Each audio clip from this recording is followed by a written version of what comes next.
Auspicia este programa Grupo Alonso, Desarrollos Inmobiliarios.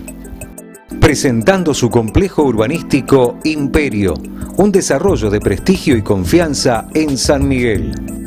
Hola, ¿cómo les va? Aquí estamos, comenzando una nueva edición extra del Embudo, como todos los miércoles en nuestro sitio web, en www.elembudo.tv, para contarles y seguir analizando, por supuesto, lo más importante de la política en la provincia de Buenos Aires. Y vaya si hay temas para analizar por estas horas, teniendo en cuenta lo que ha pasado el último domingo. Todavía, por supuesto, sigue fresco el hecho electoral del domingo, sobre todo en la provincia de Buenos Aires, ¿no? Porque la definición presidencial todos sabemos que se va a dar el 22 de noviembre, cuando tengan que dirimirse en el balotaje Mauricio Macri con Daniel Scioli. Hoy la sensación, por supuesto, que hay es que está más cerca de ser presidente de la Argentina Mauricio Macri que el gobernador de la provincia de Buenos Aires, que ha tenido en las últimas horas serios cuestionamientos internos de parte del Frente para la Victoria, del kirchnerismo, si se quiere, de paladar negro. Ha habido una catarata de voces, de las más reconocidas en cuanto a ese paladar negro K, que han salido a criticar con mucha dureza la campaña de Scioli, el que manejó la campaña de Scioli, que es Alberto Pérez, a decir que en realidad se necesitaba más presencia en las calles, patear las calles, que en los medios de comunicación, un mensaje directo a la estrategia que ha utilizado Daniel Scioli durante todos estos años de explotar mediáticamente su figura y también obviamente a través de la explosión mediática en muchas oportunidades invisibilizar algunos temas de su gestión que no funcionaban demasiado bien. Bueno, ahora las facturas son internas. Y el otro gran tema del día que muestra a las claras cómo está la situación es que los diarios de este miércoles anunciaban para hoy una reunión entre Daniel Scioli y Cristina Fernández de Kirchner, que ya a las 7:30 de la mañana el jefe de gabinete, Aníbal Fernández, desmintió. Y que después hay declaraciones de Scioli diciendo, bueno, yo me reúno con la presidenta cuando quiero, cuando lo necesito, o sea, como un poco bajando el tono de que efectivamente iba a producirse un encuentro entre Cristina Fernández y Daniel Scioli para hablar del rumbo a tomar. Versiones hay un montón en el medio de este camino, las más, si se quiere, fuertes, hablan de la posibilidad incluso de una renuncia de Daniel Scioli al balotaje. Esto se contraria con lo que se empieza a ver en los movimientos en la calle. La información que nosotros tenemos es que Scioli, por lo menos en la provincia de Buenos Aires, se ha comunicado con diversos referentes para pedirles que activen la campaña en la calle. Se ha reunido con intendentes, con gobernadores en las últimas horas para decirle justamente que había que activar otra vez la presencia naranja en las calles, ¿no? El naranja que ha identificado a Scioli durante todos estos años de su gobierno. Bueno, tratar de volver a mostrarlo como el tema para presentarse en la campaña rumbo al balotaje del próximo 22 de noviembre. La situación no es la mejor hoy internamente en el Frente para la Victoria, pero elecciones son elecciones, ¿no? Y todavía hay que ir al balotaje y la gente tiene que votar. Así que no hay nadie que pueda adjudicarse el triunfo como tampoco la derrota. O sea, es cierto que hoy la euforia está más centrada en el sector macrista, en el Frente Cambiemos, Macri, Carrió, el radicalismo, pero por supuesto que todavía faltan casi 30 días para ese momento y en 30 días la política suele tener muchísimas sorpresas. No se avisoran en el horizonte buenas novedades para el Frente para la Victoria, que esto significa para la candidatura de Scioli. No se avisora. Al contrario, las medidas que va tomando el Ministerio de Economía, por ejemplo, son realmente complejas, justamente para donde necesita Scioli captar votantes, que es en la clase media independiente, y hay también algunos sectores humildes que no lo han acompañado en las elecciones del domingo pasado. El contexto de la provincia de Buenos Aires es diferente porque ya está definida la cuestión. María Eugenia Vidal es la gobernadora electa, va a asumir el 10 de diciembre, y por supuesto que empiezan a tejerse nombres para un posible gabinete de María Eugenia Vidal. El Frente Cambiemos está a las puertas de pasar de administrar uno de los estados más importantes de la Argentina, como es la ciudad de Buenos Aires, a manejar los 3 estados más importantes.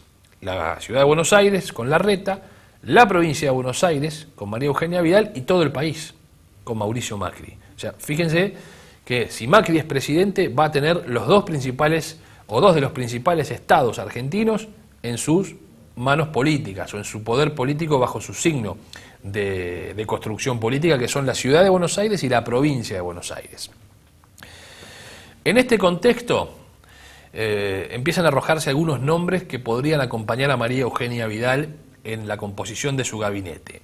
Desde ya les digo que hoy miércoles ha sido un día muy importante por la pronunciación o el pronunciamiento del masismo en la elaboración de un documento que, si bien no ha dicho públicamente votamos a Macri, ha quedado claro que la expresión va en ese sentido. Es decir, el deseo del cambio, de cambiar, es casi una manifestación pública de acompañamiento a que no sea presidente Daniel Scioli en las elecciones del 22 de noviembre. Hay algunos dirigentes que estuvieron dentro del Frente UNA en las elecciones que han dicho otra cosa, que han dicho que están más cerca de Scioli, pero me parece que la postura formal del espacio es la que se presentó y se presenta hoy en el Hotel Hilton, donde allí se expresa que no va a haber un pronunciamiento, queremos que voten a Macri, no, pero el documento va a estar muy ligado a esa posibilidad y hacia ese rumbo y ese sentido.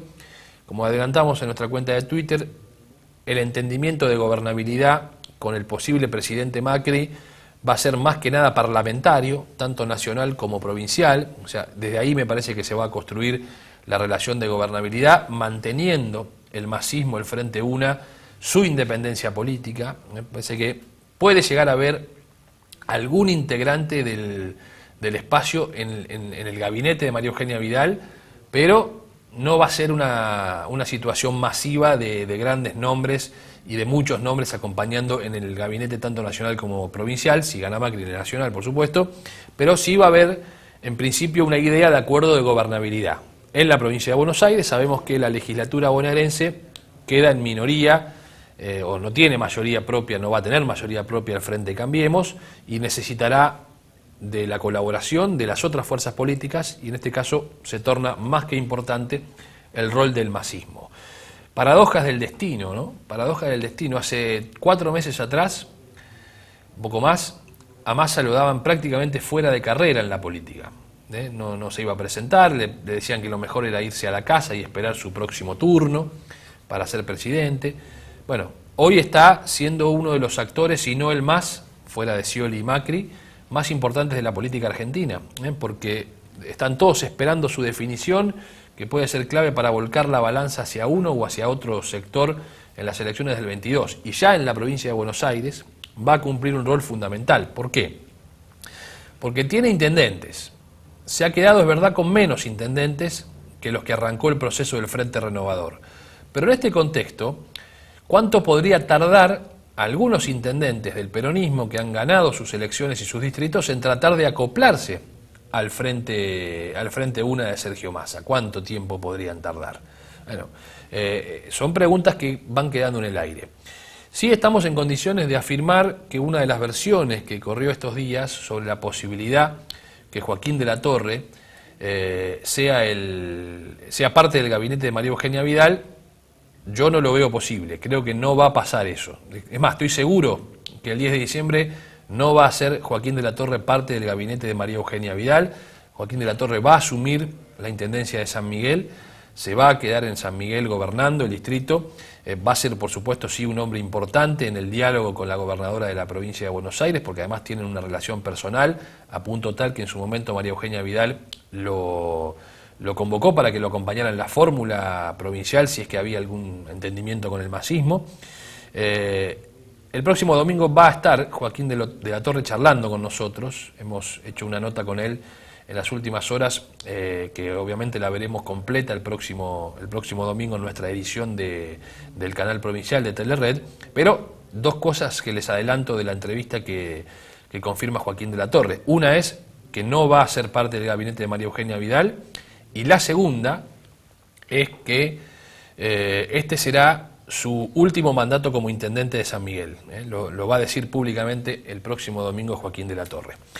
Bien, en este contexto, digo, los nombres que se barajan son muchos. Hernán Lacunza para el Ministerio de Economía Provincial, se habla de Jorge Macri como posible jefe de gabinete de María Eugenia Vidal, suena también el nombre de Cristian Ritondo como ministro de Seguridad de la provincia de Buenos Aires. Algunos decían que Ritondo podía también tener alguna chance de ser jefe de gabinete teniendo en cuenta la relación que tiene con los sectores del peronismo.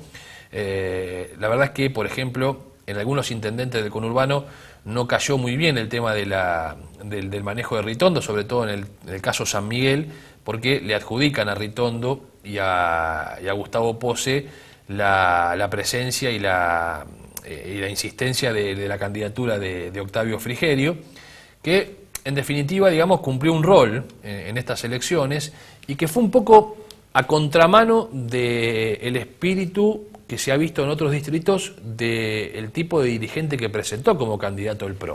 Hasta si uno se descuida, yo no sé si no le terminaron haciendo un favor a Joaquín de la Torre en el PRO, ubicando a Octavio Frigerio en ese lugar. Y la verdad que no por Octavio Frigerio, porque Octavio Frigerio es una persona reconocida, de amplia trayectoria, un tipo que ha tenido, digamos, roles muy importantes en distintos lugares, o sea, tiene una trayectoria muy importante. Sin embargo, contrastaba quizá con lo que quería mostrar el Frente Cambiemos, que era renovación, gente joven, gente nueva, haciendo sus primeras experiencias políticas. Y bueno, eso sí no lo tenía Octavio Frigerio. Fíjense que San Miguel me parece que fue el único caso que se dio esta situación de un candidato como Octavio Frigerio, muy experimentado, pero desde el punto de vista generacional, distinto a lo que propuso en la mayoría de los casos el PRO, y en muchos de esos lugares le ha ido bien, porque ha ganado Pilar con Ducoté, ha ganado 3 de febrero con Diego Valenzuela, ha ganado el distrito de Morón con Ramiro Tagliaferro, Quilmes con Martiniano Molina. Quizás generacionalmente forma parte de otro ámbito Grindetti, que ganó en Lanús, que ya venía participando en varias elecciones. Pero bueno, en Pinamar mismo, ¿no? En Pinamar el candidato que gana, Martín Chiesa, es un joven de 26 años, ni más ni menos. O sea, el perfil de candidato que fue presentando Mauricio Macri, el Frente Cambiemos, era un perfil de gente, les diría, sub 40, ahí, digamos, ¿no? Y a muchos de ellos les fue realmente muy bien. Así que yo no sé si en definitiva no terminó esto colaborando, el hecho de la candidatura de Octavio Frigerio, no terminó colaborando para que Joaquín de la Torre pudiera también incluso ganar la elección. En un principio se sabía o se especulaba con que esta era una maniobra para tratar de quitarle a Joaquín de la Torre votos por derecha y horadarlo desde ese costado. Fíjense ustedes que Frigerio en San Miguel saca prácticamente lo mismo en las PASO que en la elección general, siendo que hubo un crecimiento importante de Mauricio Macri y de María Eugenia Vidal, donde se vio claramente el corte de boleta. Este ha sido uno de los temas importantes que ha instalado de la Torre con una serie de acciones publicitarias sobre el tema del corte de boleta, ¿no? Con videos, con hasta juegos en las páginas web de internet donde se mostraba cómo se hacía o cómo se podía hacer un corte de boleta. No sé cuánto habrá tenido que ver en ayudar a la concientización de la gente de cómo se corta la boleta y que se puede cortar la boleta, pero efectivamente esto le funcionó porque logró sostener la intendencia.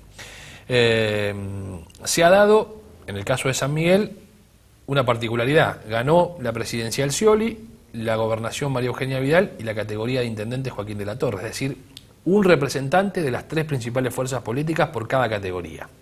Un dato que me parece muestra a las claras lo que fue esta elección del domingo en general, donde la gente ha tomado una conciencia aún mayor de cómo votar de manera inteligente. Ni siquiera voto útil, de manera inteligente. Es decir, me gusta este presidente, lo voto, me gusta este gobernador, lo voto, me gusta este intendente, lo voto, y corto la boleta como creo yo que es mejor hacerlo, lo que me parece ya le abre de manera definitiva el camino hacia un nuevo sistema de votación, ¿no? Esto que ha pasado el domingo 25 muestra a las claras que la sociedad argentina está preparada claramente para ir a un sistema nuevo de votación donde efectivamente lo que tuvo que hacer con el corte lo puede hacer o en una boleta única o en una computadora, marcando con el dedo los candidatos que le gusta y quiere que gobiernen en cada uno de los extractos, en lo nacional, en lo provincial o en lo local. Se ha dado también otro fenómeno en la provincia de Buenos Aires, que ha sido el cambio de más de 80 intendentes, de los 135. Esto no se dio, me parece que nunca en la historia de la provincia de Buenos Aires, que se cambiaron 80 intendentes. Hay una lectura sobre eso que habla de un rol nuevo que tienen los intendentes ante problemas que son de responsabilidad de la provincia de Buenos Aires, que Scioli durante estos 8 años se ha inviabilizado, se ha invisibilizado, si se quiere, de estos problemas como el principal responsable.